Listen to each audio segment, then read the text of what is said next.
Lèvons nos mains. Un instant, juste un instant.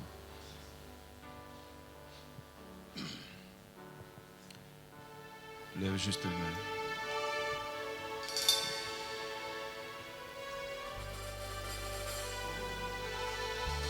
Et pendant que tes mains le sont levées, demande au Saint-Esprit d'œuvrer ce matin dans ta vie, de ton cœur. Que ce matin, nous soyons tous dans les mains du potier, afin de nous façonner. Je veux que tu lèves la voix maintenant, que tu pries ainsi. Et pendant que tu pries, dis: Seigneur, tu es grand, tu es fort, tu es puissant. C'est pourquoi ce matin, nous nous remettons en tes mains. Yahweh, tu es Yahweh. Prie, prie un instant, prie, prie. La grâce de Dieu est là, prie. Rakanta bahoski di brando sika bahanta rabashede. Si tu es sincère dans ta prière ce matin, tu verras Dieu. Oh, ne me regarde pas à moi. Regarde à celui qui m'a envoyé. Regarde à celui pour qui nous sommes venus ce matin. Oui.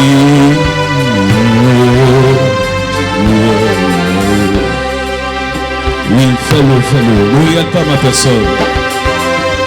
Si tu me regardes, tu seras désespéré. Oh.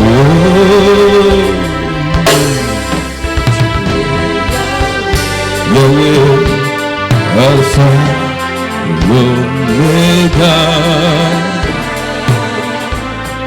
Tu es Yahweh, Alpha, Oméga. Oui, tu es Yahweh, tu es Yahweh. Dis-le encore plus fort.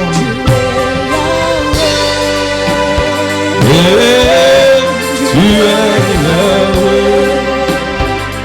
Oh, tu es Yahweh. Alpha et Omega. Tu es Yahweh. Alpha et Omega. Une dernière fois, tu es Yahweh. Oh, Yahweh.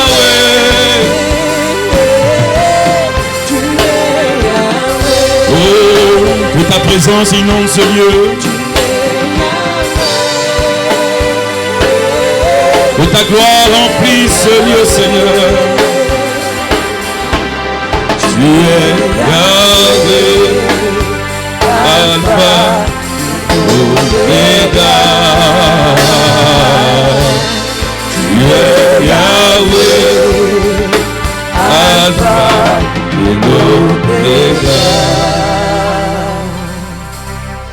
Tu as dit: je manifesterai ma gloire. Tu l'as dit, Seigneur.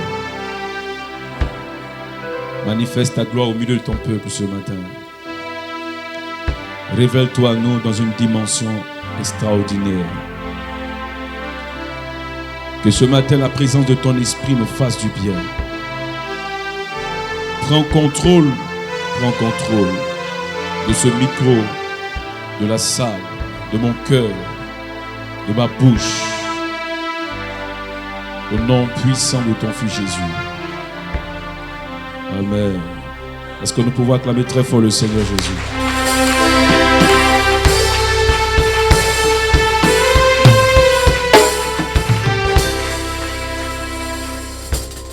Je vous salue tous dans le nom de Jésus. Soyez bénis.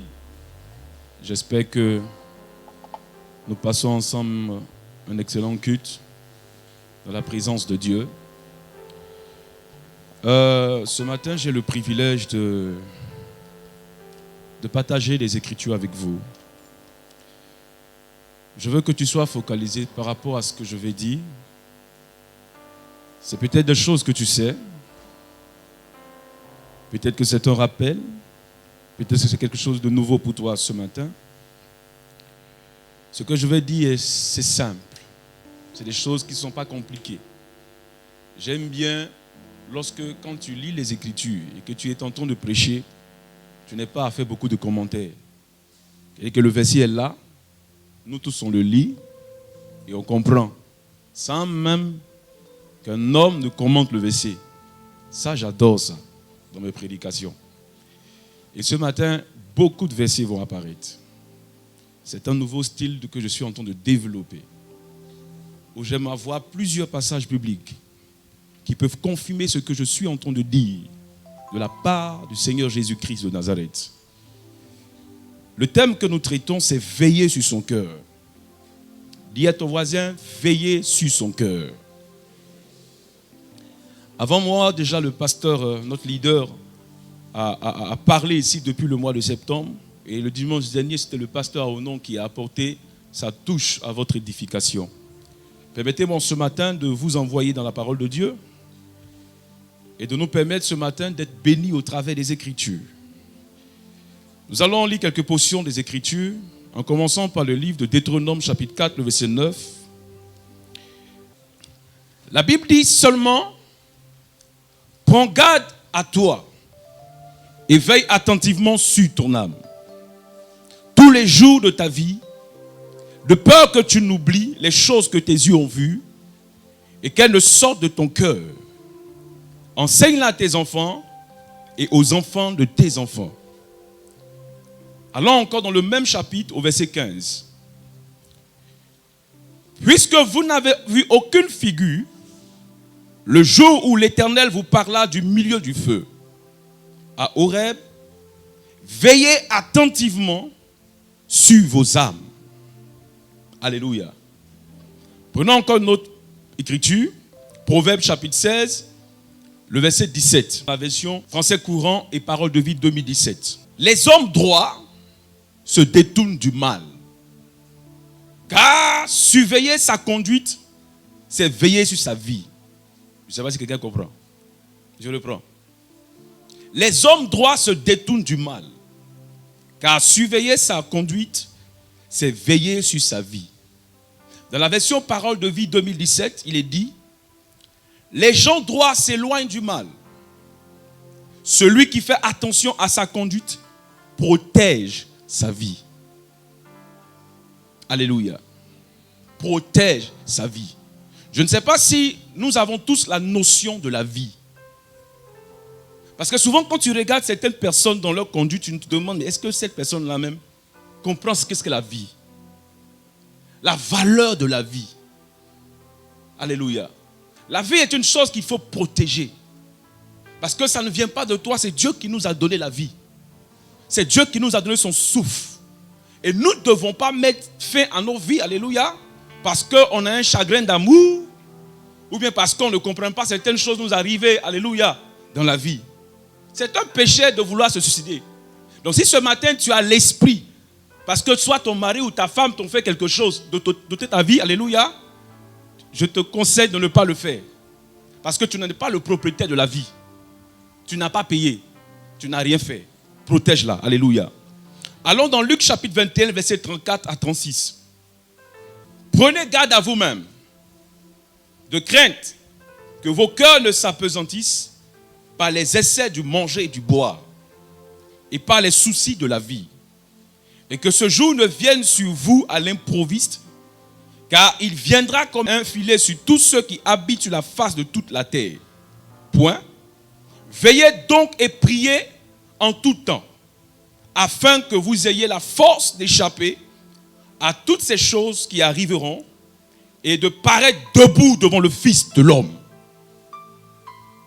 L'avant-dernier verset, Matthieu 26, verset 41. Je lirai dans la version seconde 21. Restez vigilants et priez pour ne pas céder à la tentation. L'esprit est bien disposé, mais la nature de l'homme est faible. Il est dit dans nos versions, par nature, l'homme est faible. Je reprends. Restez vigilants et priez pour ne pas céder à la tentation. L'esprit est bien disposé, mais par nature, l'homme est faible. C'est-à-dire, naturellement, l'homme est faible. C'est pourquoi il nous est demandé de faire quoi? De veiller et de prier. Alléluia. Parce que si vous voyez ces deux phrases, ces deux trucs-là, ces deux verbes-là dans la Bible, ces deux verbes-là vont ensemble. Veiller, c'est être vigilant. Prier, c'est la présence de Dieu. Tu ne peux pas être vigilant. Tu ne peux pas veiller sans être dans la présence de Dieu. Ce n'est pas possible. Alléluia. Je continue. Le psaume 50, le verset 23, nous dit: celui qui offre pour sacrifice des actions de grâce me glorifie. Et à celui qui veille sur sa voie, je ferai voir le salut de Dieu. Je reprends. Celui qui offre pour sacrifice des actions de grâce me glorifie. Et à celui qui veille sur sa voie, je ferai voir le salut de Dieu. Est-ce qu'on peut acclamer la parole de Dieu?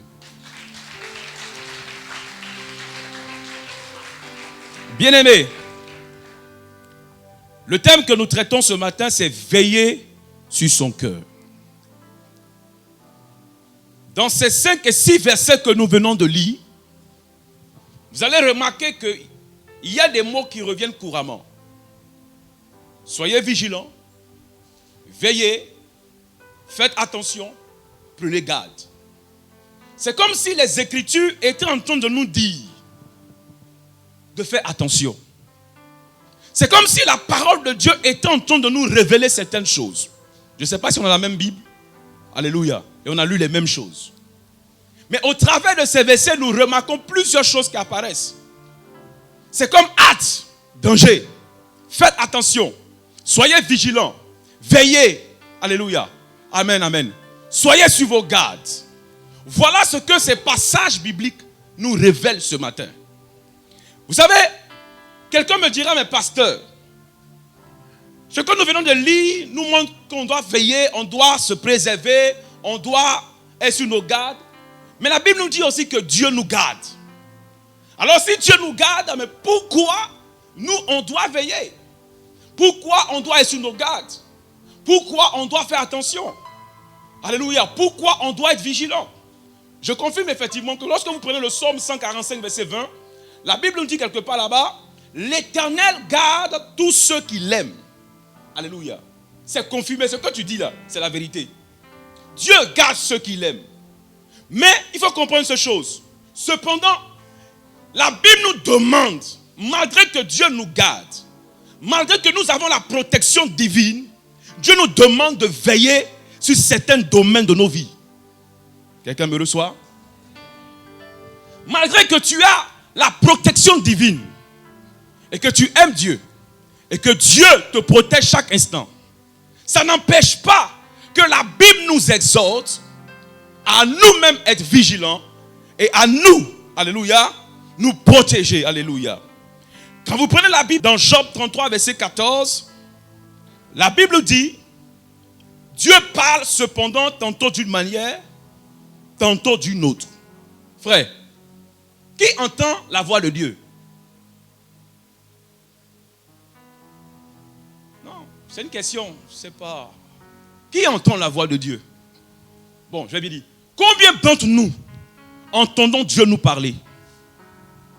Tu verras que ce matin, il y a des gens jusqu'à présent qui n'ont pas entendu la voix de Dieu. À qui Dieu ne parle pas. Mais pourtant, la parole de Dieu nous dit que Dieu parle. Tantôt d'une manière, tantôt d'une autre. Peut-être que la manière dont tu veux que Dieu te parle n'est pas celle que lui il utilise pour te parler. Dieu peut passer par tous les moyens, par n'importe quoi, pour te véhiculer un message. Mais ce n'est pas là qui attire mon attention. Le verset dit, et l'on n'y prend point garde. Ça veut dire que Dieu parle. Le problème, ce n'est pas que Dieu parle. Le problème n'est pas que Dieu s'exprime dans nos vies. Mais le problème est à notre niveau parce que nous avons une tendance à ne pas être sur nos gardes, à ne pas être vigilants quand Dieu parle. Il y a des personnes parmi nous qui auraient pu éviter certains désastres de leur vie s'ils avaient écouté et pris garde à ce que Dieu avait dit. Beaucoup d'hommes et de personnes sont malheureux ce matin. Beaucoup de personnes souffrent. Pas parce qu'ils n'ont, pas parce que le diable veut les attaquer, pas parce que l'ennemi est contre eux, mais parce que eux-mêmes n'ont pas su, alléluia, être vigilants, n'ont pas veillé, n'ont pas été attentifs, ils n'ont pas été à l'écoute de Dieu, et ça leur a créé des problèmes.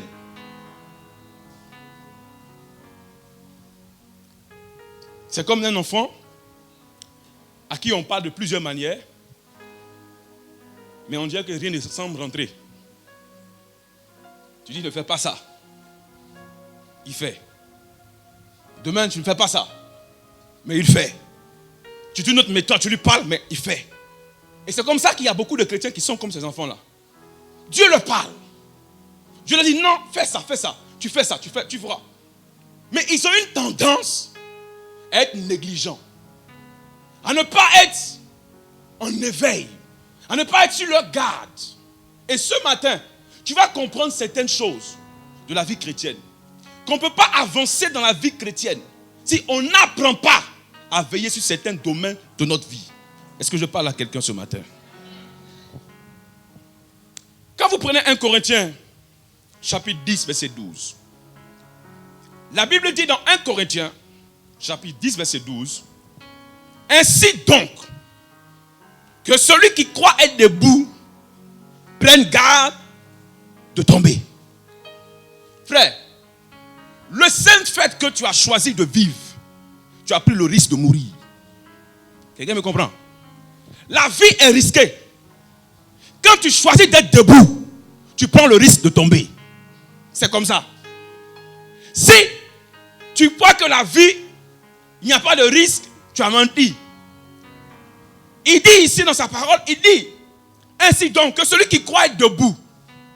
Souvent on a cette tendance en pensant que tout va bien. Et parce que tout va bien, ça marche. Je travaille, j'ai la promotion, j'ai l'argent. Mon foyer ça va, mon ministère bouge. On a tendance parce que tout, on a ce semblant de victoire, d'aller bien. Et ça nous met dans une certaine façon de fonctionner comme si on n'est pas en danger, rien ne va nous arriver. Détrompez-vous. Lorsque tu vois que tout va bien autour de toi, c'est en ce moment-là même que tu dois chercher et tu te gardes. Quelqu'un ne m'a pas compris ce matin. Plus tu es élevé, plus tu es béni, plus tu as l'impression que tout va bien. C'est là que tu dois chercher que vraiment, attends, je vais mettre des gardes. Exemple, on va prendre terre à terre. Frère, quelqu'un qui habite dans Sikobois, dans une maison simple, qui n'a pas beaucoup d'argent, il va penser à prendre des gardiens. Quelqu'un m'a compris déjà, alléluia. Est-ce qu'il va penser à prendre des gardiens? Mais quand tu arrives à un niveau social, quand tu as les Rolls-Royce, quand tu as les Ferrari, quand tu as des maisons meublées, frère, tu commences à ta situation, ta position te dit, il me faut des gardes. Pourquoi? Parce que tu sais qu'à n'importe quel moment, le voleur peut frapper. Donc quand tu vois que tu es élevé spirituellement, quand tu vois que les choses commencent à aller dans ta vie, c'est en ce moment-là, tu dois être vigilant. Donnez-moi un amen pour que j'aggrave cette affaire. Je peux aggraver? Makataraba. Amen.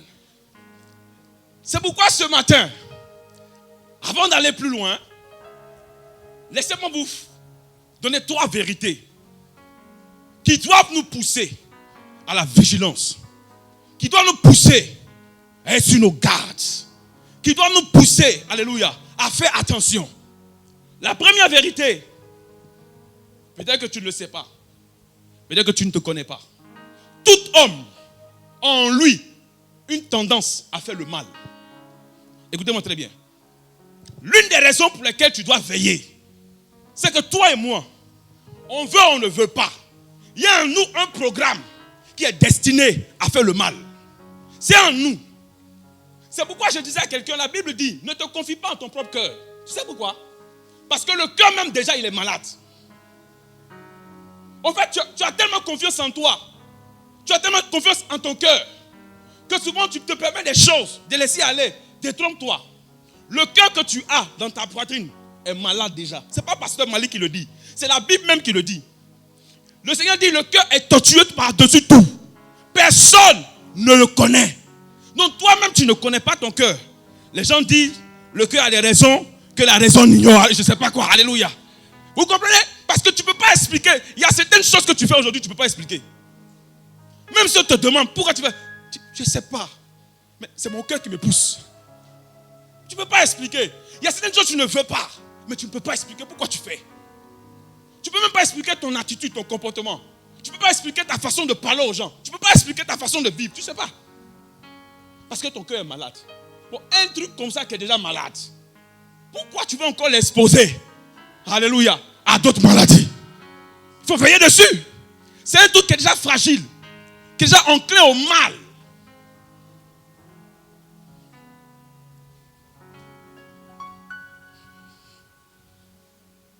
Vous allez voir que dans la Bible, il y a des hommes et des femmes qui auraient pu éviter certaines choses s'ils avaient appris à veiller sur eux-mêmes. Vous prenez le cas de Samson, de David, etc. Permettez-moi de vous parler d'un homme dans le Nouveau Testament. Son nom c'est Démas. Dis avec moi Démas. Dans 2 Timothée 4, verset 10. Lisez avec moi. 2 Timothée 4, verset 10 nous dit: car Démas, c'est Paul qui parle, m'a abandonné pour l'amour. Alléluia. Par amour pour le siècle présent. Démas m'a abandonné par amour pour ce siècle présent. Bien aimé, Démas n'est pas un païen. Démas n'était pas un frère seulement en Christ. Démas était un serviteur de Dieu. Quelqu'un qui était un associé de Paul. Quelqu'un qui a prêché l'évangile dans les missions de Paul. Quelqu'un qui a révélé la parole de Dieu. Mais un bon matin, Paul regarde Démas, il ne reconnaît plus Démas. Paul regarde sa façon, son coéquipier, il ne comprend plus. Quelque chose s'est passé en Démas. Pourquoi Démas, un homme spirituel, un homme qui prêchait l'évangile, s'est retrouvé, alléluia, à aimer le monde, à aimer tous les plaisirs du monde, alléluia. Pourquoi? Pourquoi? Écoutez-moi très bien. Laissez-moi vous dire que entre, c'est-à-dire que le chemin ou la route qui peut nous faire basculer de frères zélés, de sœurs zélées à Satan est petit. Je peux aggraver? Regardez un homme qu'on appelle Pierre. Pierre, un jour, Jésus pose la question: Pierre, qu'est-ce qu'on dit de moi? Les gens parlent, on dit. Et Pierre s'arrête, il regarde le monsieur. Et puis il reçoit une parole. Il dit: mais je sens que ce n'est pas prophète. Mais tu es le fils de qui? De Dieu. Et automatiquement, puisque Jésus est un homme spirituel, il comprend que le langage que Pierre émet maintenant n'est pas un langage humain. Il faut qu'il y ait une touche divine à l'intérieur. Il dit: mais Pierre, toi, la façon de parler là, depuis que je te fréquente là, tu es devenu spirituel, hein? Ce qui sort de toi là ne vient pas de toi, mais c'est l'esprit qui t'a révélé ces choses. Je dis bien, Jésus qualifie Pierre. En ce moment même, Jean acclame, Thomas acclame, Judas dit: c'est quoi ça? Tout le monde est spirituel. Pierre se gonfle, il marche. Mais lisez quelques versets plus tard. La Bible dit que Jésus dit: je vais aller mourir à Jérusalem. Pierre se retourne et dit: non, tu n'iras pas. Jésus dit à Pierre: l'homme qui était rempli plus tard hier est devenu comment? Satan. On peut passer de niveau spirituel à Satan sans qu'on s'en rende compte. Beaucoup de frères qui étaient scellés, beaucoup de femmes qui étaient scellées, du jour au lendemain sont devenus Chanel. Du jour au lendemain, ils sont devenus Montains. Du jour au lendemain, on perdu le zèle, l'amour de Dieu. Ils ne comprennent pas. Pourquoi? Parce qu'il y a quelque chose, comme vous et moi, que Démas, que Pierre n'avait pas compris. Ouvrons nos Bibles. Hébreux chapitre 3, verset 12. La Bible dit: prenez garde. Oh, regardez. Prenez garde, frère, que quelqu'un de vous n'ait un cœur mauvais et incrédule, au point de se détourner du Dieu vivant. Donc le problème de Démas, c'est qu'il n'a pas pris garde à quoi? À son cœur. Il n'a pas veillé sur certains domaines de sa vie. C'est pourquoi plus tard, Ce Démas rempli de l'esprit s'est retrouvé à aimer le monde. On a vu des pasteurs qui sont devenus DJ. On a vu des gens qui étaient remplis du Saint-Esprit devenus des gens qui dansent dans les bois de nuit. On ne comprend pas. Même en ce moment même, il y a des frères qui sont ici, qui aiment Dieu, mais leur vie, on ne peut pas expliquer. C'est inexplicable. Pourquoi? Parce qu'ils ne sont pas vigilants. Ils ne gardent pas. Ils ne veillent pas. Deuxième chose. Vous savez, la deuxième raison pour laquelle nous devons veiller, c'est parce que nous avons un adversaire. Dis avec moi, un adversaire. Frère, un adversaire qui veut avoir accès à nous et nous faire tomber. Écoute-moi bien. Je dis, toi et moi, on a le même gars, le même homme qui m'attaque, t'attaque. Peut-être qu'il m'attaque différemment, mais c'est le même.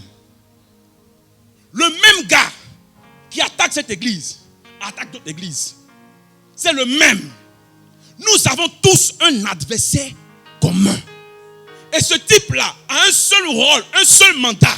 Quand il te regarde, prier, joyeux, quand il te regarde en train de servir Dieu, en train de faire tout pour faire la volonté de Dieu, il dit non, il met en place un process pour pouvoir avoir accès à toi, pour pouvoir te faire tomber, t'empêcher de continuer, casser ton zèle, t'empêcher d'avancer. Il met tout en place, ce gars. C'est pourquoi, puisque tu sais que tu as un adversaire, dans 1 Pierre, chapitre 5, verset 8, vous tous connaissez ça. Soyez sobres, veillez. Vous voyez? Votre adversaire, ce n'est pas l'adversaire du pasteur. Ce n'est pas l'adversaire, alléluia, de la Côte d'Ivoire seulement. Ce n'est pas l'adversaire des diacres. Ce n'est pas l'adversaire des chantes. Il dit, votre adversaire, tu es dans la maison de Dieu. Tu es croyant. Tu crois en Jésus. Ton adversaire, notre adversaire, le diable. Il dit, votre adversaire, le diable. Le diable. Donc, on donne son identité. Ton adversaire, ce n'est pas moi. Ton adversaire, ce n'est pas ton frère. Il dit, votre adversaire, voici son identité. Il s'appelle le diable. Il dit, il rôde. C'est quelqu'un qui ne reste pas en place. Il est toujours en mouvement. Il est actif. C'est quelqu'un qui bouge. Quelqu'un qui est en mouvement. C'est quelqu'un qui se déplace. Il est en quête de proie. Il cherche des opportunités. Il cherche des occasions. Il cherche des failles. Il cherche des choses pour avoir accès à toi et à moi. Il dit, votre adversaire, le diable. C'est pourquoi il commence par dire, veillez. Un lion rugissant. Frère, notre adversaire, c'est pas petit quelqu'un. Peut-être que vous ne savez pas qui il est. Demandez à l'ange, lorsqu'il est venu réclamer le corps de Moïse. Toi, tu l'insultes, mais l'ange ne peut pas l'insulter. Tu ne sais pas qu'il y a un problème. Lisez vos Bibles. Quand Michael est venu réclamer le corps de Moïse, lutter le corps de Moïse, la Bible dit, l'ange n'a même pas élevé, n'a même pas prononcé une seule insulte vis-à-vis du diable. Ils se connaissent. Ils pourraient dire, petit, on t'a battu dans le ciel. Hey, laisse ça, laisse encore, lâche, please. Mais il sait qui est là. Il connaît la dimension, la force que le Seigneur a mis en Lucifer en son temps. Frère, Lucifer, vous voulez ou vous ne voulez pas, par la foi, dites ce que vous voulez.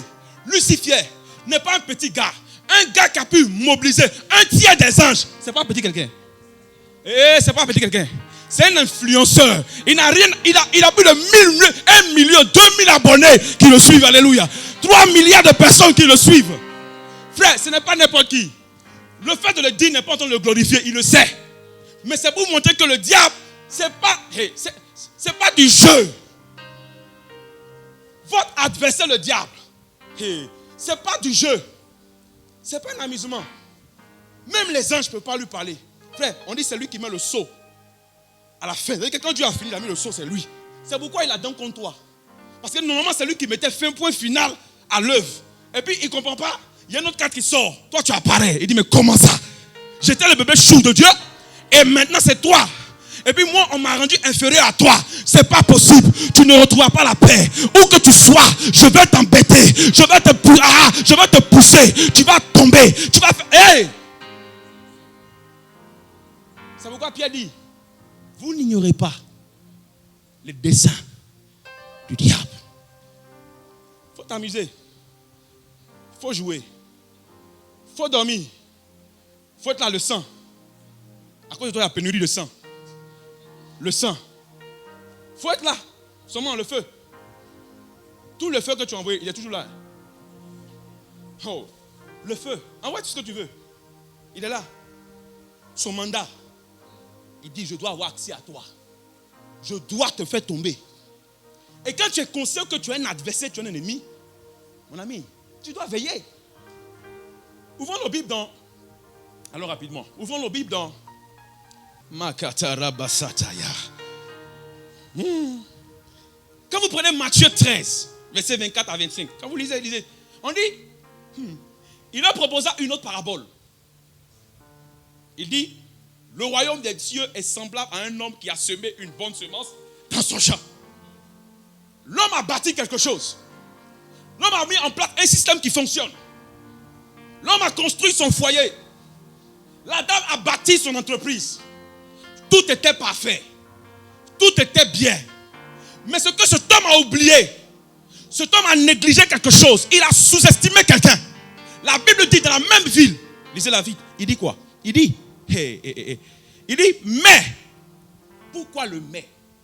Mais, pendant que les gens dormaient, son ennemi vint. Frère, on ne dit pas un ennemi, mais la Bible dit son ennemi. Ça veut dire que cet homme était conscient que dans la ville, il avait un ennemi. Donc quand tu sais que quelqu'un ne t'apprécie pas, ne t'aime pas, te veut du mal, veut détruire ce que tu fais, quand tu mets en place un système qui fonctionne bien, tu ne mets pas des hommes qui dorment, tu mets des gardes. Si tu n'es pas là, tu veilles parce que tu sais que ton ennemi est là. Mais parce qu'il a sous-estimé, il a négligé l'adversaire, son ennemi. La vie, pendant qu'eux ils dormaient, l'ennemi est venu semer de l'ivraie.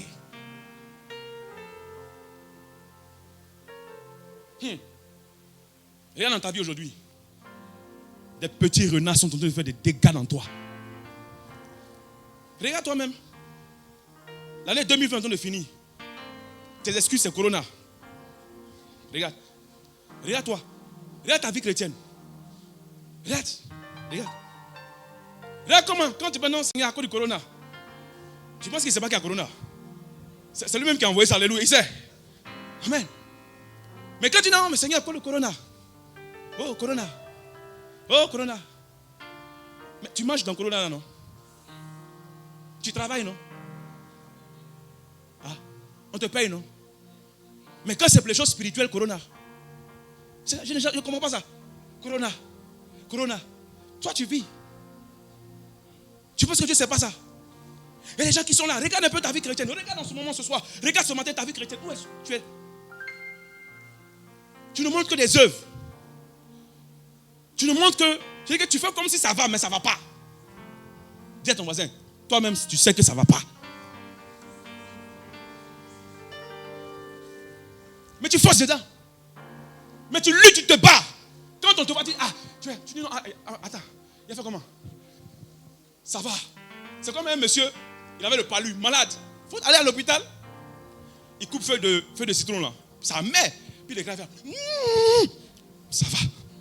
Ça va. Tu entends le mourir, ça va. Non, ça va. Ça va. Et pourquoi ils sont comme ça? Ils sont là, ça ne va pas dans leur vie chrétienne. Mais ça ne les dérange pas. Ça ne va pas dans leur relation. Mais ça ne les dérange pas. Frère, tout ce que tu vis aujourd'hui là, c'est la conséquence de ton manque de vigilance.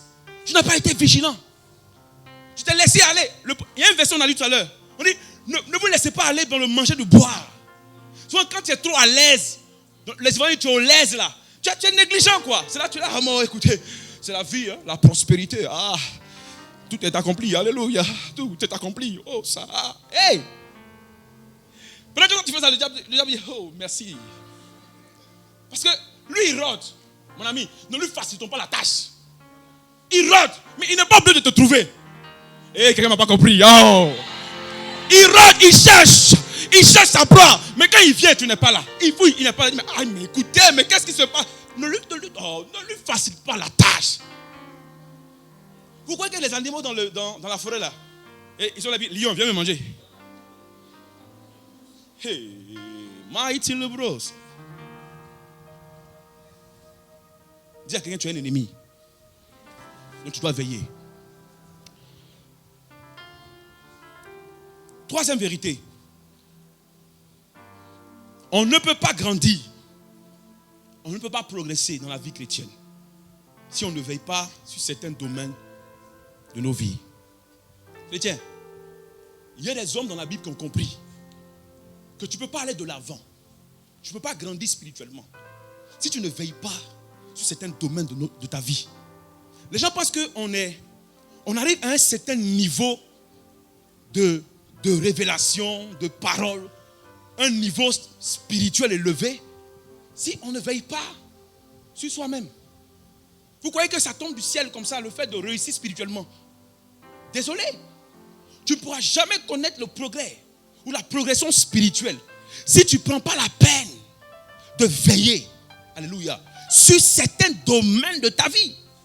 Si tu négliges certains domaines, tu verras que tu n'avanceras pas. Prenez la Bible avec moi. 1 Pierre chapitre 2, verset 11. Bien-aimés, je vous exhorte, comme, lisez bien, étrangers et voyageurs. Voici les deux technologies dans lesquelles un chrétien doit fonctionner. Mais malheureusement, aujourd'hui, les chrétiens ne se voient pas comme ça. Le chrétien ne se voit ni comme un voyageur, ni comme un étranger. Dis à quelqu'un, tu es étranger. Pas en Côte d'Ivoire, mais sur la terre. Alléluia. Tu es un étranger.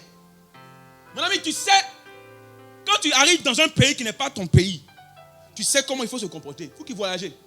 Quand tu voyages quelque part, mon ami, quand tu dois voyager, prendre l'avion, on pèse même tout ce que tu as comme quoi, bagage. Donc vous voulez prendre un poids lourd pour aller au ciel. Même l'avion, même sait qu'il ne peut pas aller plus loin. Sans qu'on ne mesure pas, sans qu'on n'a pas pris la peine de faire quoi? D'avoir un poids équilibré dans l'avion. Toi, tu veux baisser quelque part. Tu veux aller encore plus haut.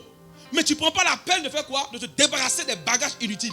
Quand vous prenez la fusée, quand on lance la fusée, vous voyez beaucoup de bagages sur la fusée. Mais arrivé à un certain niveau, il y a des choses qui se détachent. Il y a des choses qui quittent. On dit, mais pourquoi ce gros truc-là devient petit dans l'univers? Parce qu'il ne peut pas. Là-bas, il y a un nouveau fonctionnement. Tu ne peux pas aller avec certaines choses. Oh, quelqu'un ne m'a pas compris. Tu ne peux pas aller. Tu es lourd spirituellement. Tu es lourd spirituellement. Dieu t'appelle, décolle. Mais tu vois, c'est comme ça. Décolle. Ah, qu'est-ce que ça? Frère, dis qu'elle laisse le bagage. Tu es là. Ah, Seigneur, mais laisse le bagage là. C'est tout, abandonne. Frère, quand vous arrivez à l'aéroport là, même quand on dit ça, tu dis, ah frère, bon, tu te débrouilles même pour te débarrasser de ça. Pour avion, tu fais ça. Mais pour le spirituel, pour le royaume des cieux, tu dis non, il faut que j'aille à cela. Non, il faut que je prenne ça quand même. Mais tu vas aller où ça? Il y a un fonctionnement dans le ciel. Je parle à quelqu'un? Est-ce que je parle à quelqu'un? Il y a un fonctionnement dans le ciel. Regarde comment tu es lourd spirituellement aujourd'hui. Tu es assoupi. Tu dors, tu ronfles. Tu es dans le ministère du manger, coucher, dormir. MMCD. Tu dors. Et quand on dit non, c'est Corona, tu dors. On dit un peu de sommeil. Un peu fermer les yeux, c'est quoi? Et la pauvreté te surprendra. Tu es étonné pourquoi ça ne va pas. Les gens qui réussissent dans la vie, c'est les gens qui se lèvent tôt. Ils dorment pas vite. Ils dorment, c'est quand même leur sommeil est calculé. Toi, tu dors comme si tu étais dans ton pays. Oh, tu es un étranger. Dis-moi un amen bien que je parle. Regardez comment l'église est endormie. On est endormi. On est lourd. On a tellement de bagages. Pourquoi? Parce qu'on ne sait pas qu'on est des voyageurs et des étrangers. Et là, la Bible dit, le passage continue pour dire quoi? Il dit, qu'est-ce qu'il dit? Quelqu'un lit ça à la suite, il dit quoi? Il dit, tu vois, il dit, bien-aimés, je vous exhorte comme étrangers et voyageurs sur la terre, à vous abstenir. Donc, tu ne peux pas aller plus loin dans les choses de Dieu s'il n'y a pas des choses, des balises, des choses que tu mets en place. Il dit quoi? Des convoitises charnelles qui font la guerre à l'âme. Frère, sur cette terre, il y a des choses qui te font la guerre. Tu ne peux pas aller plus loin si tu ne prends pas la peine de faire quoi? De t'asseoir et de bloquer certaines choses. C'est pourquoi j'aime l'apôtre Paul. Paul dit, moi je prêche aux autres, mais je ne prêche pas pour entrer en enfer. Je ne prêche pas pour aller en enfer. Il dit, je prêche aux autres. Et pour ne pas être disqualifié, frère, tu peux prêcher et être disqualifié.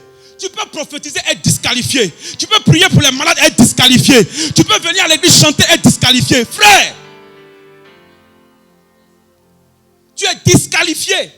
Il dit, pour ne pas être disqualifié, après ça va prêcher aux autres. Je fais une chose, je traite, je lutte, ouais, je soumets, j'empêche. Oh, ces choses-là en moi, de m'empêcher, de m'alourdir, de m'empêcher d'avancer, de prendre mon envol.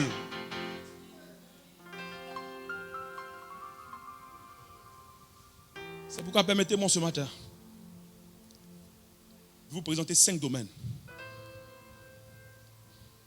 que vous devez surveiller. Si vous voulez aller plus loin avec Dieu, si vous voulez aller plus loin et en profondeur avec Dieu, dans cette période difficile, il y a 5 domaines sur lesquels vous devez veiller. Pourquoi vous devez veiller sur ces choses-là? Parce que ces 5 domaines, ces différents canaux, le monde spirituel et le monde physique, le monde extérieur, par ces canaux-là, peuvent avoir accès à toi, peuvent avoir accès à l'homme intérieur, peuvent avoir accès à ta vie.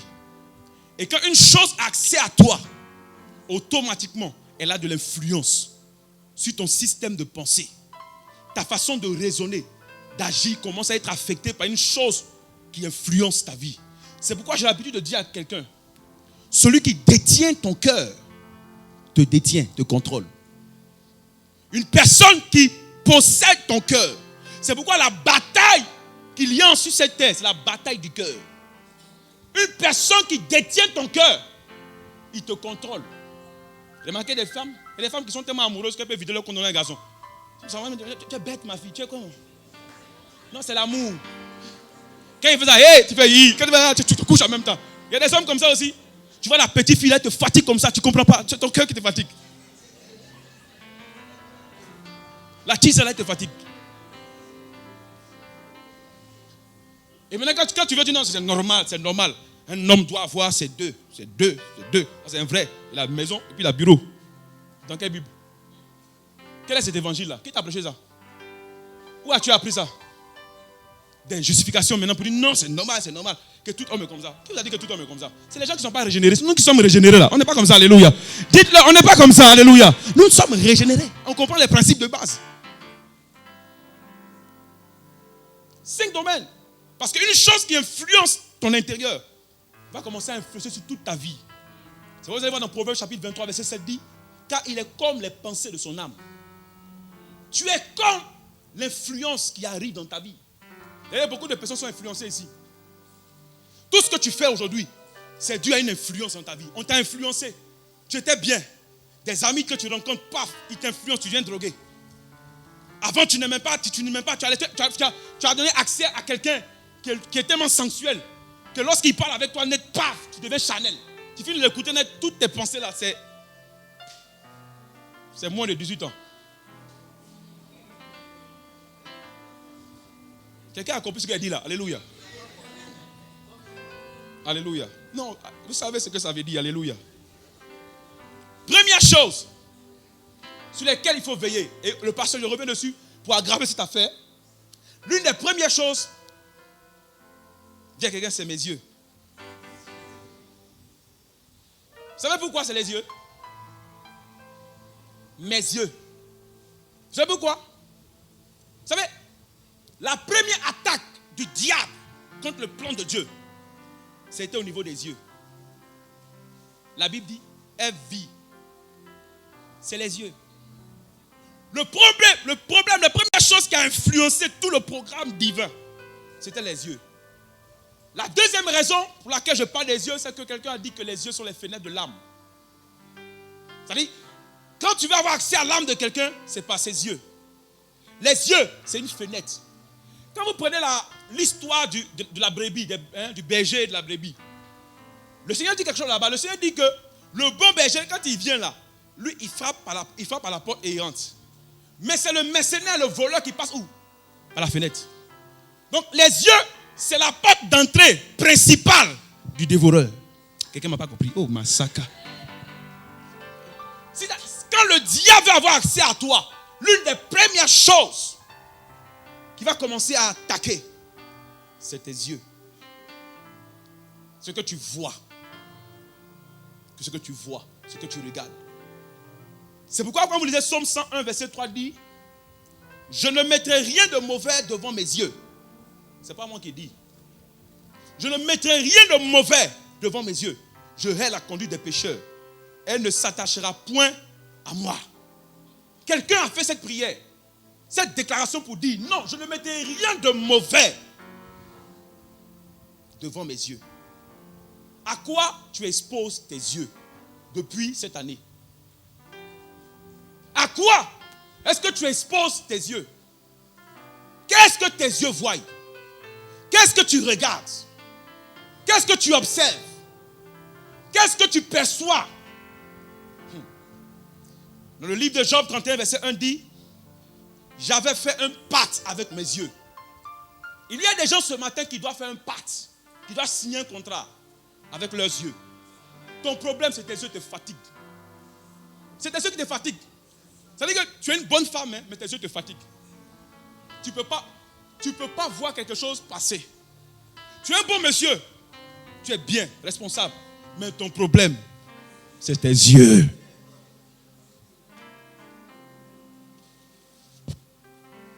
Job dit: j'ai fait un pacte avec quoi? Avec mes yeux. Et je n'aurais pas arrêté mes regards sur une vierge. Pourquoi les yeux? Matthieu nous révèle. Matthieu 6, verset 22 à 23 dit: l'œil est la lampe du corps. Bien aimé, l'œil, c'est tes yeux là. C'est la lampe de ton corps. C'est comme ta voiture. Tu peux payer chez le concessionnaire une nouvelle voiture, acheter. S'il n'y a pas phare, essaie de rouler dans une nuit noire. Tu vas voir, même tes propres yeux physiques ne peuvent pas te permettre comme ça. Tu as beau faire, tu es là. Tu ne comprends pas.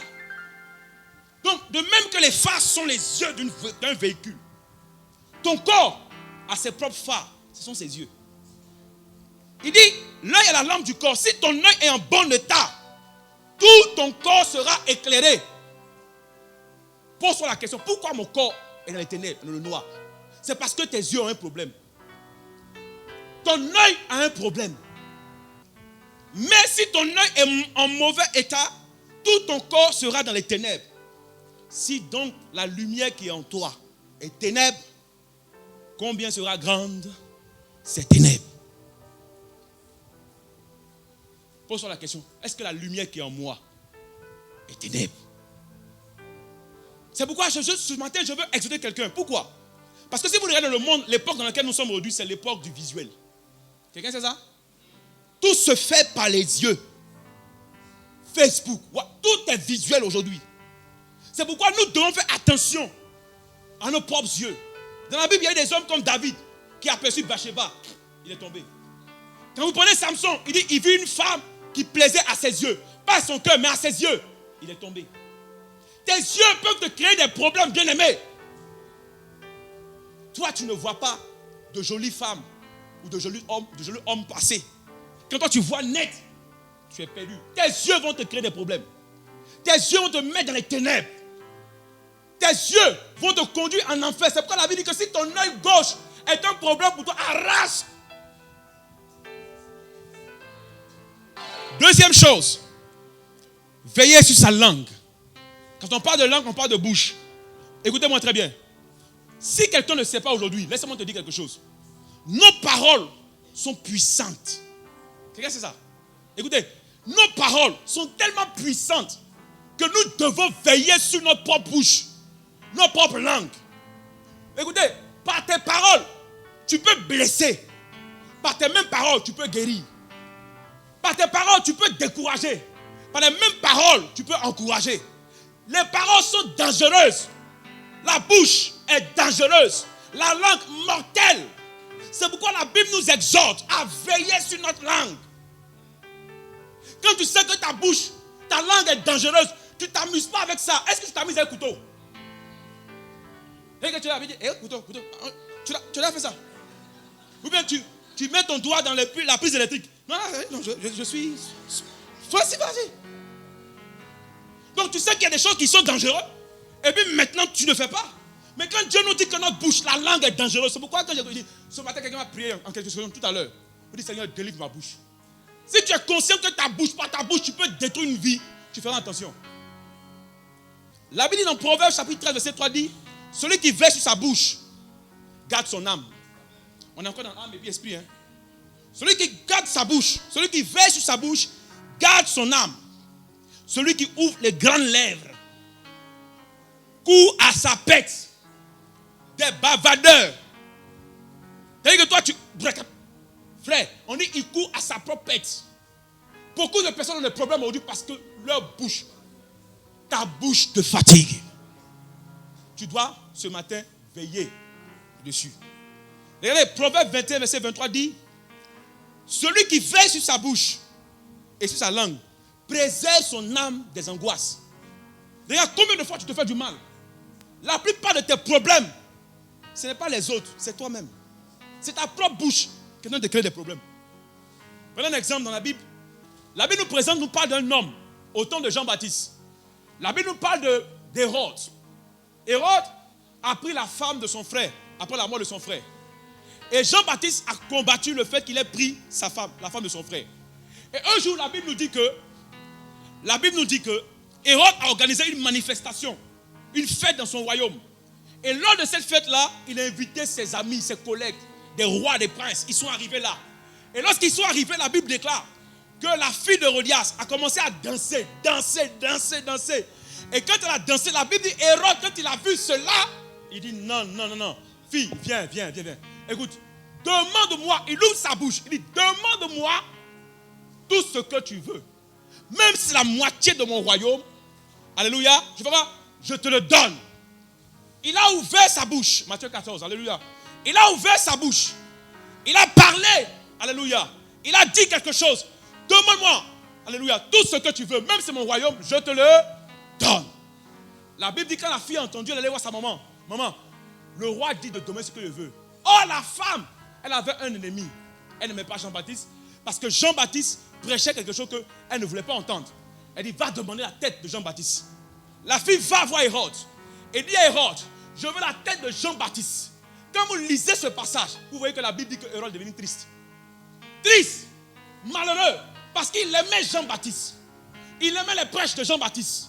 Même si c'était difficile à supporter, mais il aimait quand même Jean-Baptiste. Mais quand il a entendu que la fille demandait la tête de Jean-Baptiste, il a eu mal. On dit qu'il ne pouvait plus. Pourquoi? Parce qu'il avait fait un serment. Sa propre bouche l'a condamné. Sa bouche l'a mis dans les angoisses. Sa bouche a créé des problèmes à son âme. Bien aimé, fais attention à ta bouche. Fais attention à ce qui sort de ta bouche. Parce que ta bouche va te condamner.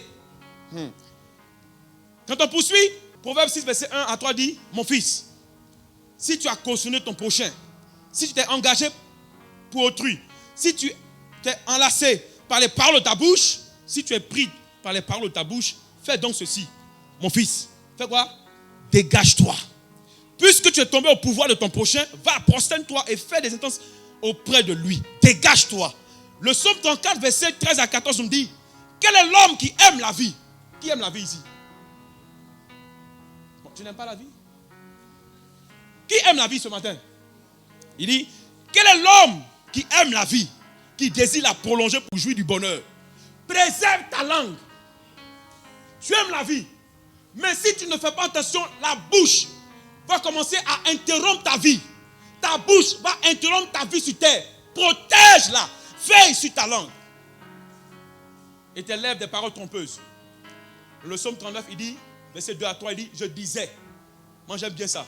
Il dit, je disais, je verrai sur mes voies. De peur de pécher par ma langue.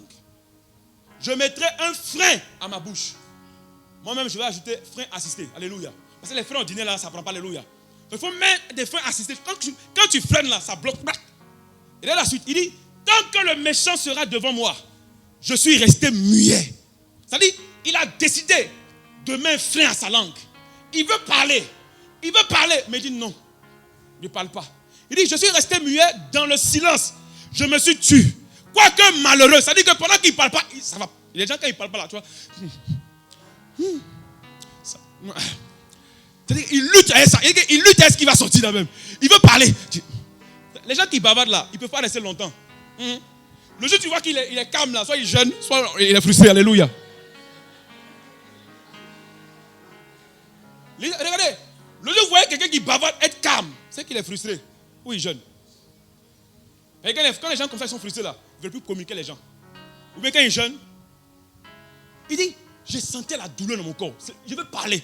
Mais il dit, j'ai fait. J'ai dit, je vais veiller dessus. Tu ne parles pas. Bouge. Parce qu'il sait que ce qui va sortir là va lui créer des problèmes. Il dit, ça me fait mal à l'intérieur. Je souffre. Ça me brûle. Je veux parler, mais ça ne peut pas. Il y a des gens comme ça. Qui ne parlent pas. Parce qu'ils ont décidé de faire quoi? De veiller sur leur propre langue. J'ai compris que lorsque tu ne parles pas, frère, il y a la Bible déclare dans Ecclésiaste qu'il y a un temps pour parler, il y a un temps pour se taire. Il y a des moments donnés, tu dois te taire. Même si c'est difficile, il dit, David dit, ici il dit, voilà, moi, je me suis empêché. J'ai veillé, j'ai bloqué. Non, je ne parle pas. Proverbe 19 dit, celui qui parle beaucoup ne manque pas de péché. Vous voulez voir si quelqu'un pêche beaucoup? Regardez-le bavarder. C'est là qui parle, qui n'ont aucune maîtrise de leur langue. Ils pêchent mal. C'est-à-dire, quand il ouvre sa bouche, c'est 3 péchés qui sont déjà accumulés dans fiard. C'est un danger, la langue. Ce que je vous dis là, c'est pour des hommes qui sont spirituels. Des gens qui veulent aller plus loin.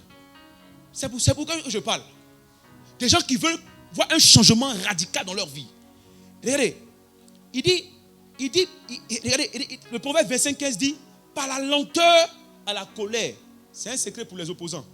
Par la lenteur à la colère, on fléchit un prince.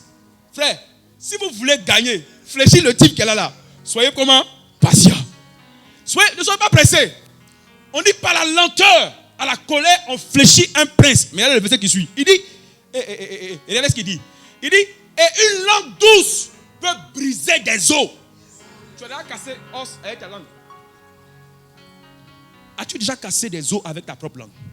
Mais la Bible dit tellement la parole, la langue est puissante. Elle est capable de briser des os. Vous voyez la puissance de la langue? J'ai parlé à quelqu'un? Proverbe 31, verset 26 dit, elle ouvre la bouche avec sagesse. Quand tu es un enfant de Dieu, que tu veilles sur ta bouche, tu ouvres ta bouche avec sagesse. C'est-à-dire que tu n'ouvres pas ta bouche parce que tu veux l'ouvrir. Vous savez, il y a des gens, quand tu ne parles pas, ils disent, ah, lui là, il ne parle pas. Hein. Moi, à un moment donné, quand je commence à ne pas parler, les gens disent, ah, il ne parle pas. Il ne parle pas. Arrivé chez moi à la maison, vous allez voir. Il y a des jours où je ne parle pas.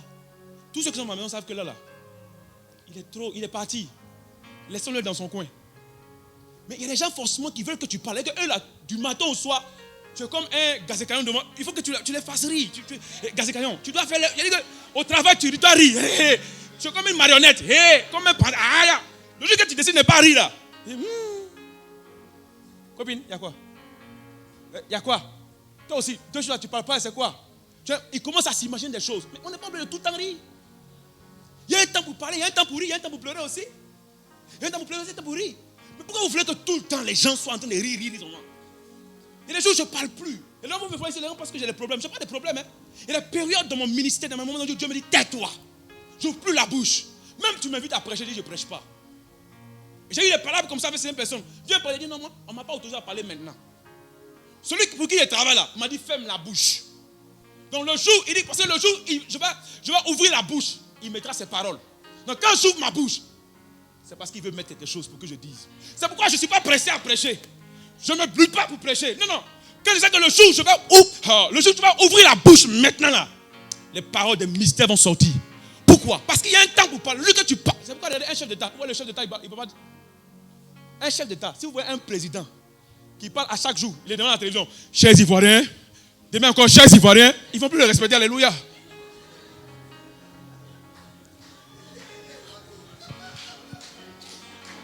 Un prince ne bavarde pas. Un roi ne parle pas parce qu'il sait que sa parole là, c'est un poids. Quand le poids parle, c'est ça qu'il y a des choses qui vont se passer. C'est pourquoi Dieu ne bavarde pas. Dieu parle. Dieu ne bavarde pas. Dieu parle.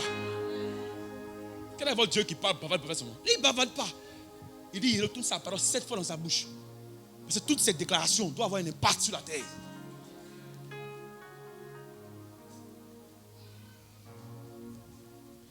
Il dit, elle ouvre sa bouche avec sagesse. Et des instructions aimables sont sur sa langue. Quand tu ouvres ta bouche, c'est avec sagesse. Nous sommes à une période difficile. Frère, fais cette prière. De Psaume 141, verset 3. Il dit, Éternel, mets une garde à ma bouche. Veille sur la porte de mes lèvres. Touche ta bouche. Dis, Seigneur, mets une garde à ma bouche. La troisième chose, c'est sur ses oreilles, il faut veiller. Quand je parle d'oreille, je parle d'écoute. Écoutez-moi bien. Je parle d'écoute. Ce que tu entends. La Bible dit dans Romains chapitre 10, verset 17, la version Semeur dit, regardez la version Semeur. Donc, la foi naît du message que l'on entend. Ce message vient de la parole de Christ. La foi, c'est-à-dire tes oreilles, qu'elles entendent un message. Ce message-là a un impact à l'intérieur. C'est pourquoi tu dois faire attention à ce que tu écoutes. Vous savez, je suis à une période de ma vie, de mon ministère, où je n'écoute pas n'importe quoi et n'importe qui. Ce n'est pas mauvais, ce n'est pas un péché. Je n'écoute pas n'importe qui, n'importe quoi. Pourquoi? Parce que j'ai une destination. J'ai un but, j'ai un objectif que je veux atteindre. J'écoute des personnes qui peuvent susciter en moi l'amour de Dieu. Parce que je veux arriver quelque part. Je veux atteindre un certain niveau spirituel. Un niveau dans les choses de Dieu. Donc tous ceux que j'écoute ont quelque chose qui sort de leur bouche, qui me permet, alléluia, d'atteindre le niveau où je veux arriver. Quelqu'un ne m'a pas compris.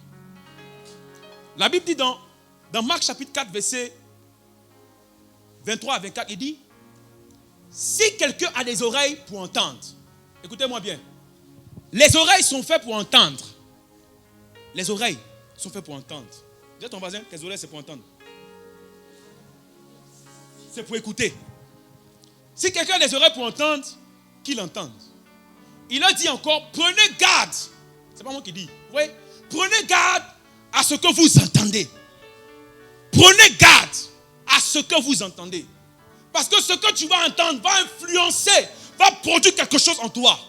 J'appelle un témoin, Marie et Élisabeth. Quand vous lisez dans Luc chapitre 1, verset 39 à 42, je lis.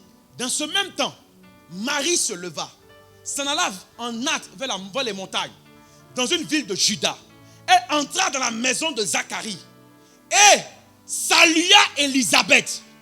La salutation de Marie et Élisabeth n'est pas une salutation de paume de main. Regardez la suite.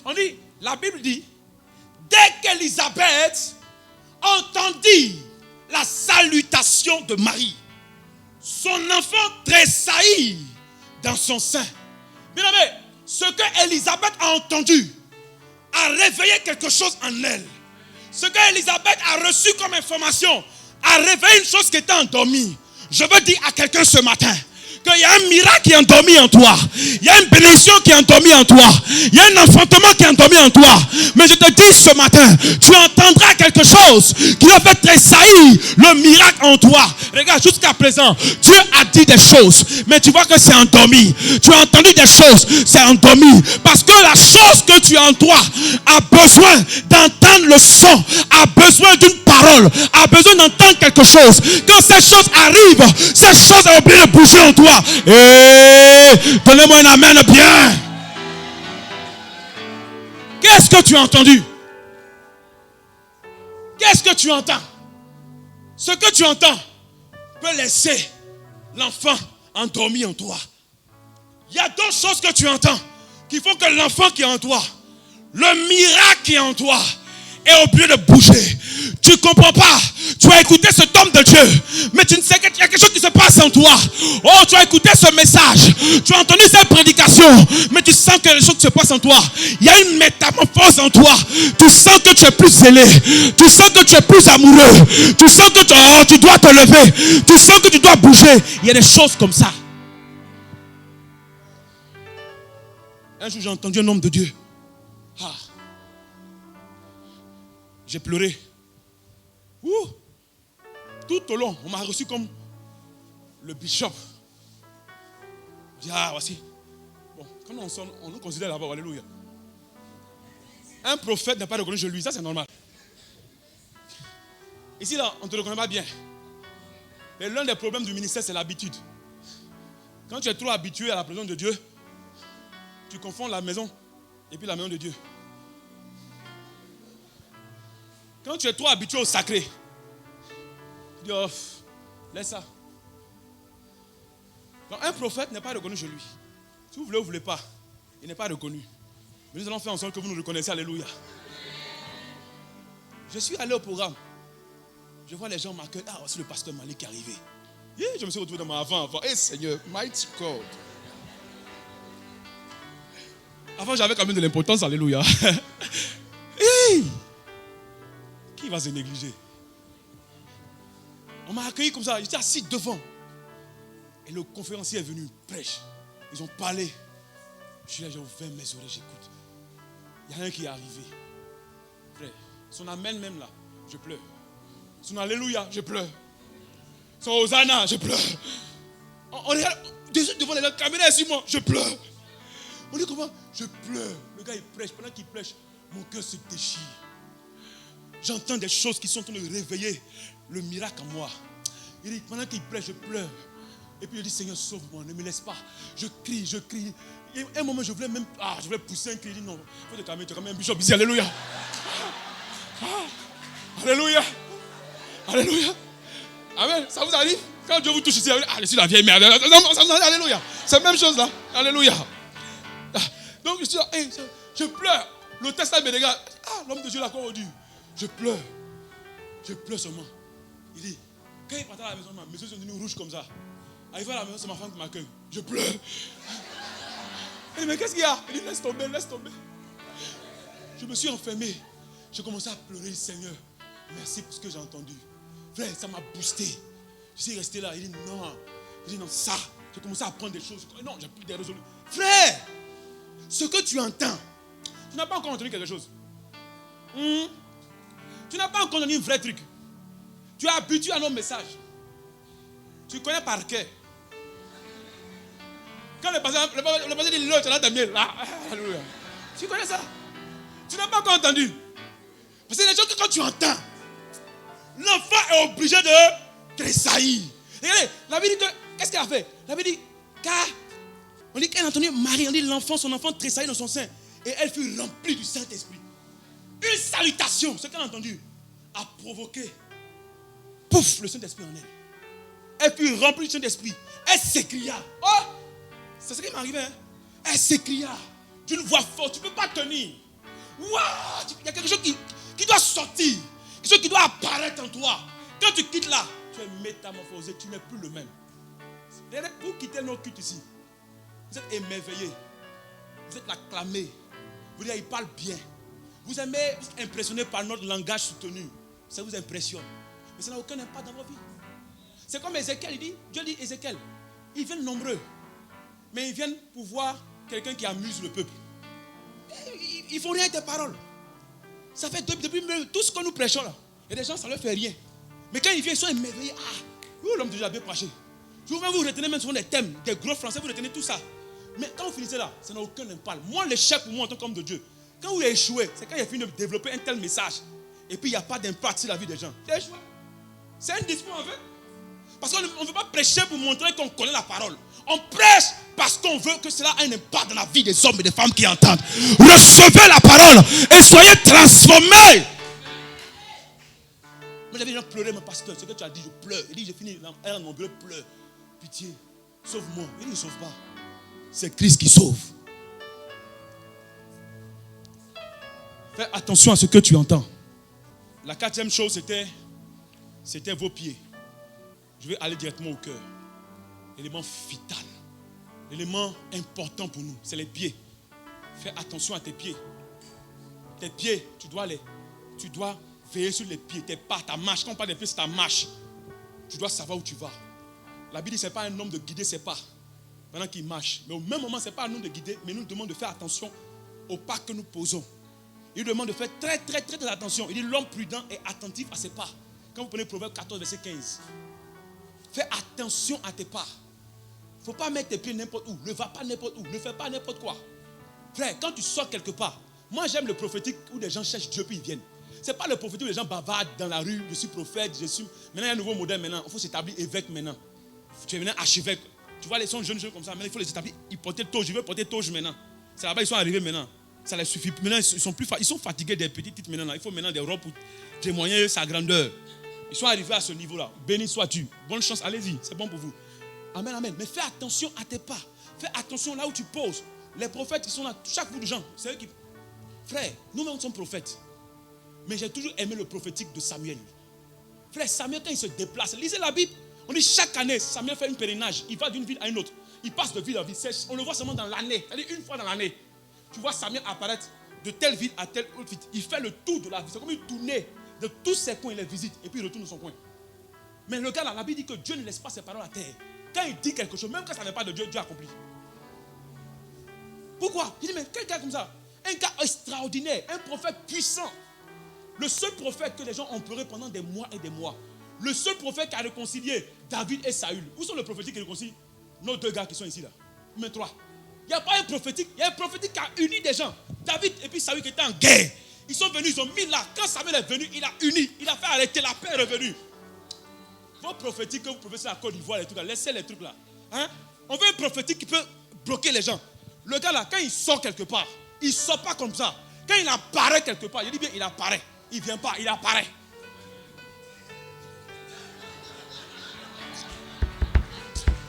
Oh. Quelqu'un ne m'a pas compris. Le gars apparaît. Quand il vient comme ça, le cœur des anciens, on dit les anciens, le cœur même bas, c'est même pas encore le peuple, les anciens. Samuel, qu'est-ce qui se passe? Qu'est-ce qu'il y a encore, Samuel? Ton arrivée là, ça annonce quoi? Frère, même l'arrivée d'un prophète est annonciateur de quelque chose. C'est ça le prophétique. Quand tu te déplaces, tu te lèves, tu vas chez quelqu'un, il sait que ta présence là, c'est pas manger à loco pour dormir. Tu es venu parce que tu as un message, parce que tu as quelque chose pour changer sa vie. Quand tu quittes sa maison n'est plus pareille. Quand tu quittes son bureau n'est plus pareil. Quand tu quittes sa vie n'est plus pareille. Voici de telles prophétiques que Dieu veut dans cette nation.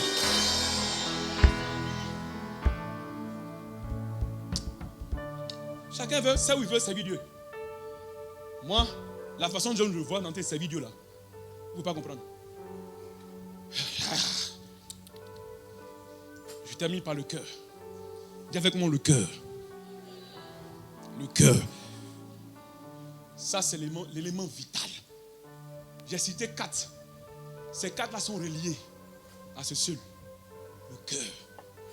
Frère, vous allez comprendre que le cœur là, on ne joue pas avec le cœur. Ceux qui donnent goumé aux gens là, arrêtez. Ceux qui donnent palpitation de cœur aux gens, arrêtez. Le cœur est un domaine avec lequel on ne joue pas. On ne joue pas sans amour. C'est parce que les gens ne savent pas le pouvoir du cœur que vous jouez avec les gens. Tu n'aimes pas quelqu'un, tu dis tu l'aimes. Quel est ton problème? Quel est ton problème? Hey, pourquoi mentir? Tu ne ressens rien, tu dis je ressens. Tu ne vis pas, tu dis je vis. Pourquoi tu veux mentir? La Bible dit dans Proverbe 4, 23, garde ton cœur plus que toute autre chose, car de lui viennent les sources de la vie. C'est pas moi qui dis.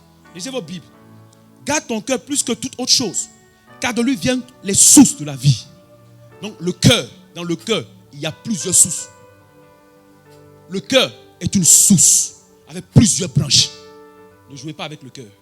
Regardez, le mot garder est traduit en hébreu par Natsa. Natsa veut dire veiller. Ça revient. Surveiller. J'aime ça. Préserver. J'aime. Conserver. J'aime encore.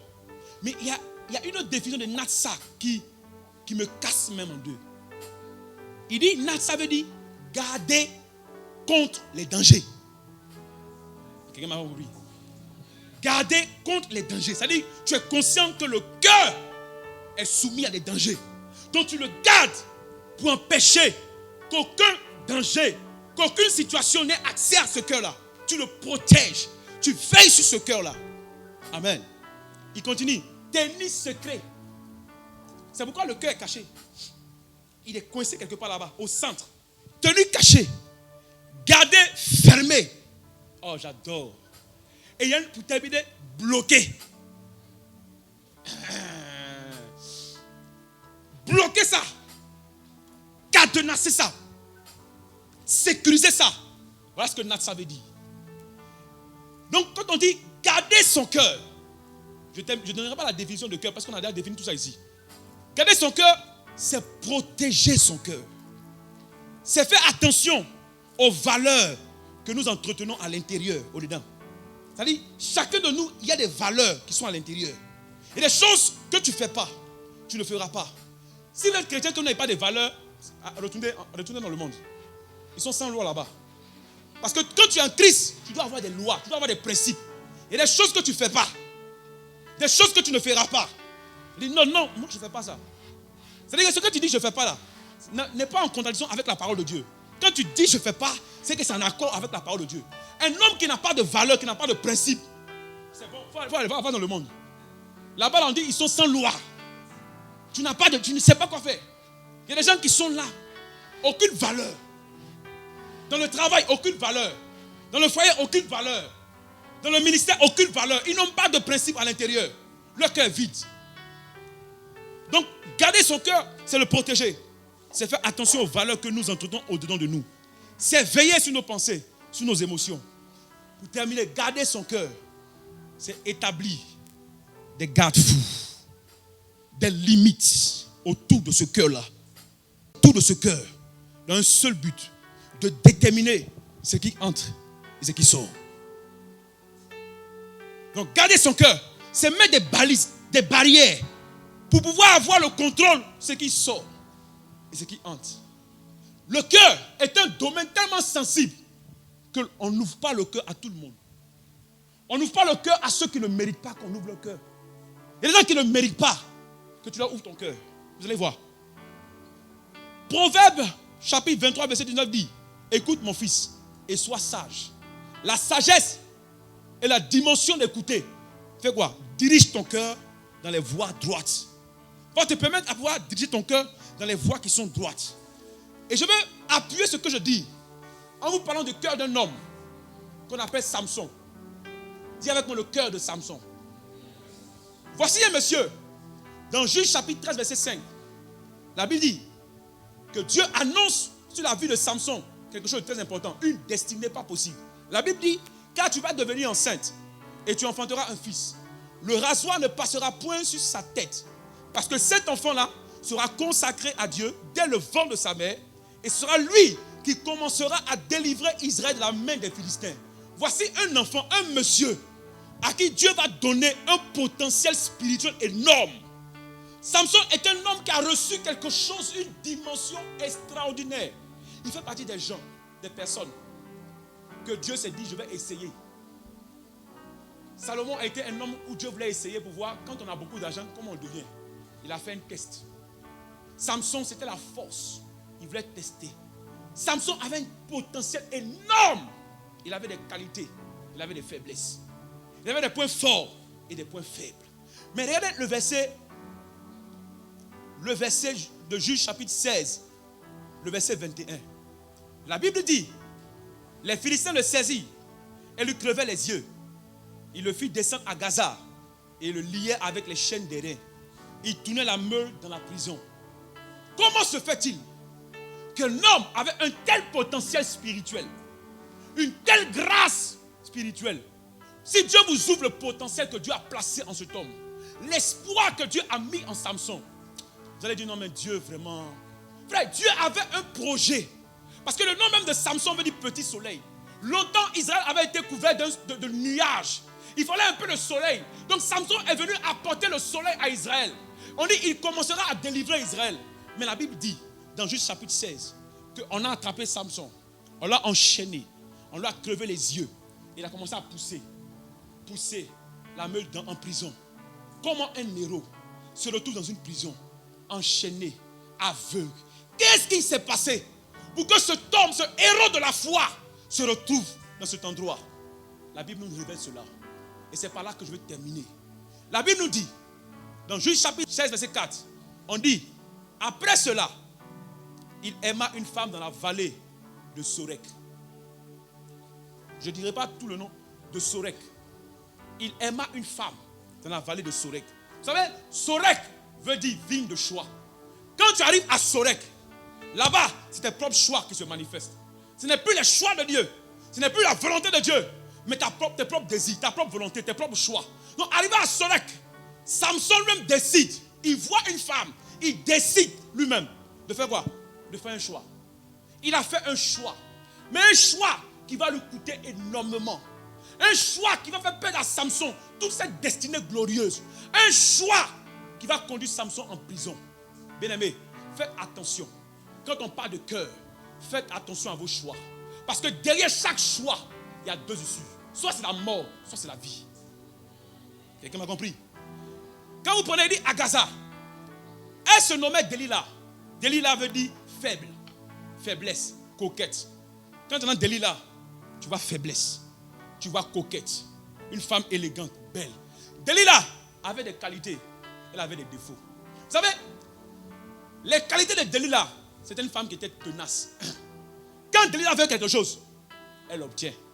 Elle a même mis cette parole dans le monde qui dit, ce que femme veut, Dieu veut. Quand Delilah dit elle veut quelque chose, elle n'abandonne pas. Delilah me fait penser à cette femme qui a fait fléchir le cœur du juge unique. Cette femme qui a persévéré. Frère, elle avait cette qualité-là. Une seule qualité que j'ai trouvée dans la vie de Delilah. Une femme persévérante. Une femme qui ne lâche pas prise. Quand elle veut quelque chose, elle va aller jusqu'au bout. C'est comme ça que Dieu appelle. C'est une qualité que tout le monde doit développer. Elle va jusqu'au bout. Elle n'abandonne pas. Malgré les difficultés, malgré les obstacles, elle n'abandonne pas. Mais le défaut de Delilah. Oh, j'ai énuméré tellement de défauts dans la vie de cette femme. Mais l'un des défauts de Delilah, elle aimait l'argent plus que l'homme.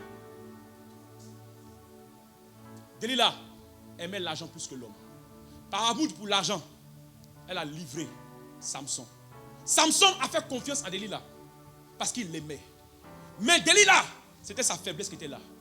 Même au-delà de sa force, au-delà de ses qualités, c'était une femme qui aimait l'argent plus que l'homme. Elle n'avait pas la qualité d'Abraham. Les gens ont proposé, les rois de Sodome et Gomorrhe ont proposé à Abraham. Voici les hommes, voici l'argent. Tu préfères quoi? Il dit, je préfère les hommes. Frère, l'argent est mieux que l'argent. Abraham a choisi les hommes au lieu de l'argent. Mais aujourd'hui, les gens choisissent l'argent à la place des hommes. Et c'est mauvais. Ça, c'est quelque chose que nous devons combattre dans l'église.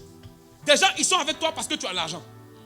Ils sont avec toi parce que tu leur donnes quelque chose. Ils sont là par intérêt. Tant que tu leur donnes, ils sont là. Le jour où il n'y en a pas, ils te tournent le dos. Voilà les qualités de Delilah. Maintenant, lisez avec moi ce passage pour voir la chute de cet homme. Qu'est-ce qui a fait sa chute? Qu'est-ce qui l'a amené à être ce qu'il est aujourd'hui? C'est retrouvé. Juge 16, verset 15 à 10.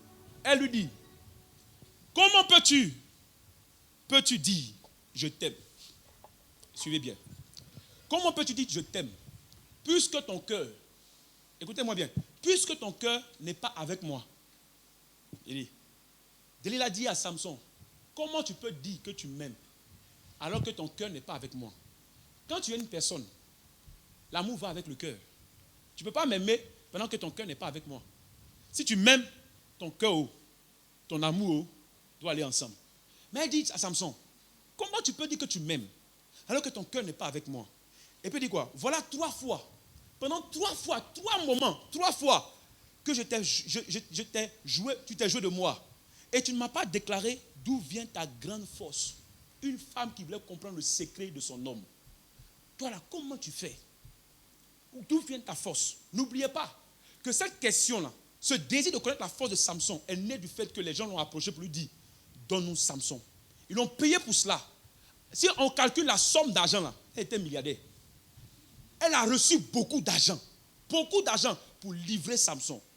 Elle dit, dis-moi, 3 fois tu t'es joué de moi, tu ne m'as pas déclaré d'où vient ta grande force.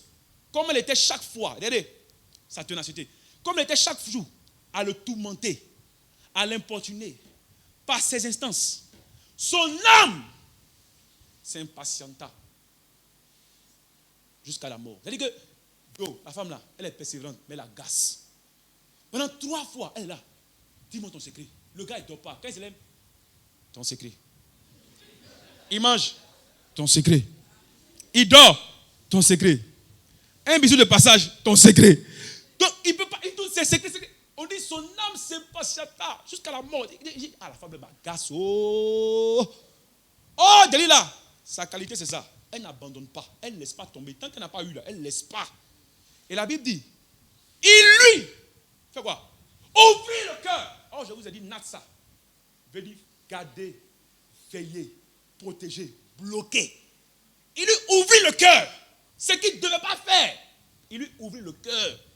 La Bible dit, et lui dit, le rasoir n'a point passé sur ma tête. Parce que je suis consacré à Dieu dès le ventre de ma mère. Si j'étais rasé, ma force m'abandonnerait. Je deviendrais faible. Faible. Et je serais comme tout autre homme. Un homme ordinaire. Je ne serais plus rien. Je ne serais plus rien. Frère, à ce niveau-là, je me suis dit, mais Samson, à 3 reprises, la gote a dit, donne le secret, tu as donné le secret. Elle a dit non, si on me coupe, on me natte. Et puis elle crie, les Philistins sont là. 3 fois tu as dit ça, tu ne vas pas demander, mais toi là, je te donne les secrets, puis tu dis les Philistins, tu cherches quoi? Il sait que ça n'a pas attiré son attention. Tellement il était comment? Il était aveuglé. Il était émerveillé par l'amour. Et à la suite, Delilah, voyant qu'il lui avait ouvert tout son cœur, envoya appeler les princes des Philistins et leur dit, montez cette fois, car il m'a ouvert tout son cœur. Et les princes des Philistins montaient vers elle et apportaient l'argent dans leurs mains. Et c'est là qu'ils ont attrapé Samson. Pourquoi? Parce que Samson avait ouvert son cœur à quelqu'un qui ne méritait pas. Le cœur est un domaine avec lequel on ne joue pas. On n'ouvre pas son cœur aux personnes qui n'en méritent pas. Même en amour, même dans le travail. N'ouvrez pas vos cœurs. Ça doit être fermé, le cœur doit être fermé, protégé. Tu dois contrôler ce qui entre, ce qui sort. Parce que le cœur est tellement sensible qu'on ne joue pas avec le cœur. Quand les Samson a fait cela, la Bible dit, ils l'ont attrapé. L'une des premières choses qu'ils ont fait, c'est de crever les yeux. Parce qu'ils savaient que s'il était aveugle, tout son corps allait dans les ténèbres. Ils ont mis Samson, le soleil, dans les ténèbres. Ils l'ont mis dans les ténèbres, dans le noir. Il ne pouvait plus voir. Et ensuite, ils l'ont rasé. Ils l'ont rasé. Et quand ils l'ont rasé, ils l'ont envoyé tourner la meule en prison. Et tous les regrets. Si j'étais à la place de Samson, Samson s'est assis, joue. Il s'est assis, il a dit, est-ce que ça valait la peine? Ça valait la peine. À cause de Delilah, j'ai sacrifié mon ministère. Des hommes de Dieu, des personnes, à cause de quelques minutes de plaisir, sacrifient tant d'années de confiance, sacrifient tant d'années, tout ce qu'ils ont bâti, ils sacrifient parce qu'ils ouvrent leur cœur aux mauvaises personnes. Il a commencé à pousser, il a commencé à tourner.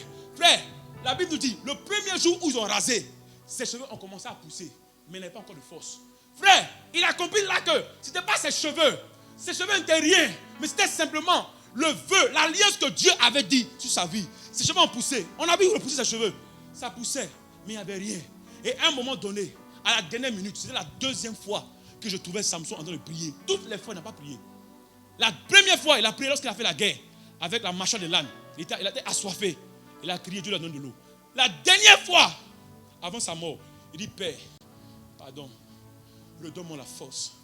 Père, c'est vrai, hier, j'ai ouvert mon cœur aux mauvaises personnes. Père, je me suis laissé berner. Père, j'ai laissé les gens avoir accès à mon cœur. Père, j'ai été négligent. Père, je n'ai pas veillé sur mon cœur. Mais je t'en supplie, nous sommes en 2020. On est en octobre. Le 11 octobre. C'est vrai, je suis tombé, mais Dieu ne m'abandonne pas. Rappelle-toi de ton alliance et puis relève-moi, relève-moi, relève-moi. Et la Bible dit que la force est revenue dans la vie de Samson. Il était relevé parce que Dieu est le Dieu de la seconde chance. Dieu est le Dieu de la seconde chance. Je veux dire à quelqu'un, je ne sais pas, là où tu as envoyé ton cœur, à quoi as-tu exposé ton cœur, mais ce matin, Dieu est capable de te relever, de te restaurer, de te renouveler, de te donner la force pour repartir à nouveau. Que Dieu vous bénisse, que Dieu vous bénisse, que Dieu vous bénisse, que Dieu vous bénisse.